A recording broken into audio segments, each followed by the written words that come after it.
అమెరికాలోని టిక్టాక్ కార్యకలాపాలను billionaire Elon Musk కు విక్రయించాలని చైనా భావిస్తున్నట్లు తెలుస్తోంది. టిక్టాక్ పై అమెరికాలో నిషేధం ముప్పు పొంచి ఉంది. దీని నుంచి తప్పించుకునేందుకు చైనా ప్రత్యామ్నాయ మార్గాలను అన్వేషిస్తోంది.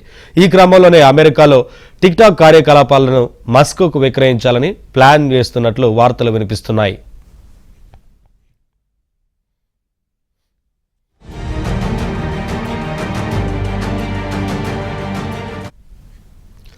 2017లో ప్రారంభమైన టిక్టాక్ను భారత్ సహా అనేక దేశాలు నిషేధించాయి.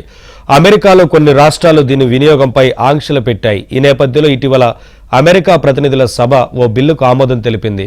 చైనా యాజమాన్యాన్ని వదులుకోకపోతే నిషేధం ఎదుర్కోవాల్సిందేనని స్పష్టం చేసింది. అమెరికా సుప్రీంకోర్టు కూడా డెడ్లైన్ ఇచ్చింది.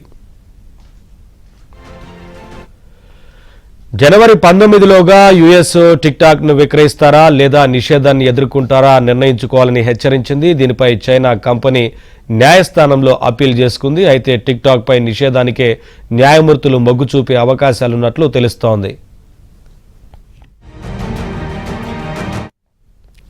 మరోవైపు అమెరికా అధ్యక్ష ఎన్నికల్లో విజయం సాధించిన డొనాల్డ్ ట్రంప్ ఈ నెల 20న ప్రమాణ స్వీకారం చేయనున్నారు. ఆయన అధికారంలోకి వచ్చిన తర్వాత బీజింగ్ పై కఠిన ఆంక్షలు విధిస్తానని ఇప్పటికే వెల్లడించారు. దీంతో అగ్రరాజ్యంలో టిక్టాక్ పై పూర్తి నిషేధం తప్పదనే అభిప్రాయాలు వినిపిస్తున్నాయి. ఈ నేపథ్యంలో చైనా వ్యూహాత్మకంగా అడుగులు వేస్తోంది.